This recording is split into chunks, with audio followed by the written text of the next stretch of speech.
There is a worldwide war raging across the globe. Not a war of guns and weapons, but a war of ideas, ideologies, and worldviews regarding sex. My life's work has been to protect children by exposing the roots of the sexual revolution, the sexual rights movement that's led to sex education worldwide, globally.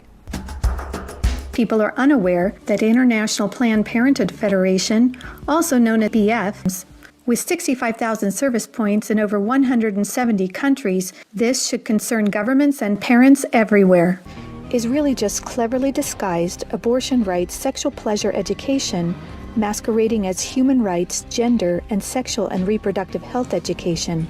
Concerned about comprehensive sexuality education for 4 reasons. First, it sexualizes children. Second, it threatens children's health. Third, it promotes a dangerous gender ideology. And fourth, it undermines the parent-child relationship. Pushing a comprehensive sexual education agenda, including the book, It's Perfectly Normal. It is pornography. It is showing children as young as 4th grade. And we couldn't show this on the television news, but yet we want our 4th grade children to be looking at this book. When a child looks at a pornographic image, within 0.3 of a second, that's imprinted on his brain and her brain permanently. We know that there's an action that takes place which is called mirroring images, so that children will want to or will act out what they see. Strongest one is we demand sexual education, impossible to live without it. One of them is called Put It On. They have elementary students as young as 9 years old. Then they teach them how to wear a condom. And they have this plastic genitalia, and they even have young girls. They're teaching them how to put a condom on a male genitalia and boys how to put a condom on a women's genitalia without the knowledge and consent of the parents. Children are also asked to read personal stories about feeling sexually attracted to someone of the same sex. It also helps students identify the skills they need to be able to negotiate comfortable sexual relationships, and claims there is no right age to have sex, and that each person has to determine when he or she feels ready to have sex. To explore their readiness, children fill out a worksheet that infers children are ready to have sex when they are feeling close to the other person, when both of you want to have sex, when you are feeling sexually attracted to the other person, and when you're feeling comfortable about telling the other person what feels good sexually.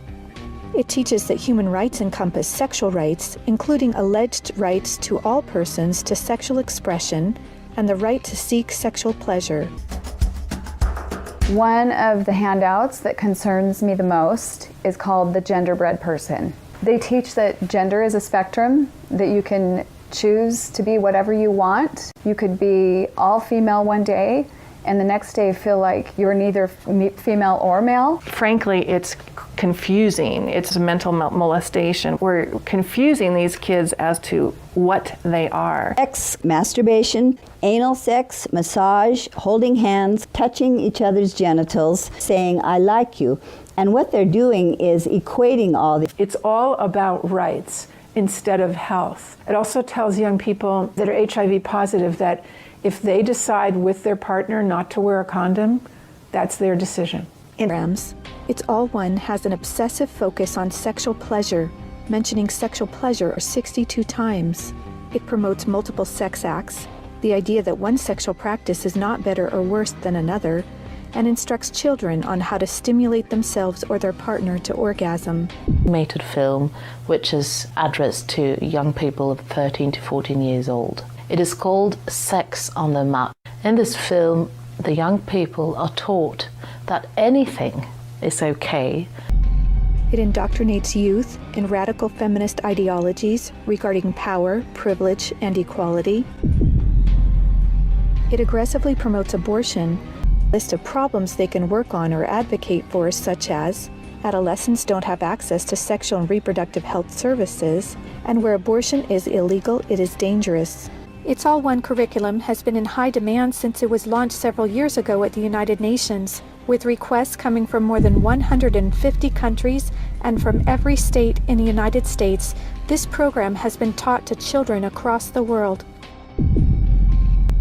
It can be difficult to understand why any organization would promote promiscuity and high-risk sexual behaviors to children through comprehensive sexuality education. However, hooking children on sex is a multi-billion-dollar business for Planned Parenthood and other similar organizations. This is because children, or prospects, once sexualized, become Planned Parenthood customers, dependent upon their services. Margaret Sanger, the founder of Planned Parenthood Federation, she was part of the eugenics movement that she referred to black people as, she believed in this ideology that the weak people in society should be weeded out. Do it through education, making sure that whatever reproductive health care is wanted is in the direction of not having children. Planned Parenthood is one of the largest organizations in the world pushing sexual health and reproductive rights, trying to prevent the birth of babies. Many of the key players that are advisors to the representatives of various countries, they're actually directly linked to International Planned Parenthood Federation. At the mission at the United Nations, the #1 advisor to the mission, they have really striking how International Planned Parenthood Federation plays such a big role, and what we just can't put our finger on is how that... This is the International Guidelines on Sexuality Education, published by UNESCO in cooperation with UNFPA. Some of the objectives of the UNESCO Sexuality Education Guidelines include teaching children, among other things, at age 5, that masturbation is not harmful, at age 9, about sexual stimulation and the definition and function of orgasm, at age 12, about respect for different sexual orientations and gender identities, and at age 15, that both men and women can receive sexual pleasure with a partner of the same or opposite sex.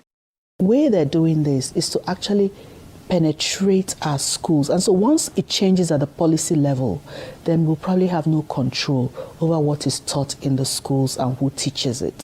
The sexual education program is teaching a child or leading a child towards multiple sexual relations, early introduction to sexual intercourse. It is, by the data, a public form of sexual abuse. Out-of-wedlock births are going to skyrocket. They're going to have many more abortions. They're going to have much more STDs. The probability... Sexual rights, sexual education movements began with Dr. Alfred C. Kinsey. He was a professor at Indiana University. His book, Sexual Behavior in the Human Male, purported to say that everyone in the world was engaged in massive sexual promiscuity, that it was a global pattern of sexual behavior. Kinsey claimed that the research published in his book proved that children are sexual from birth, that children could engage in sex with no downside, no problem at all. Kinsey actually had pedophiles measure with a stopwatch how many children could achieve what he called orgasms within a 24-hour period.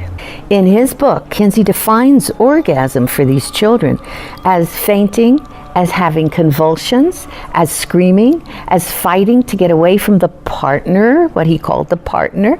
Kinsey documented the sexual abuse of children. Table 34 documents the sexual abuse by pedophiles of children from 5 months of age to 13 years, 317 children in that one table alone.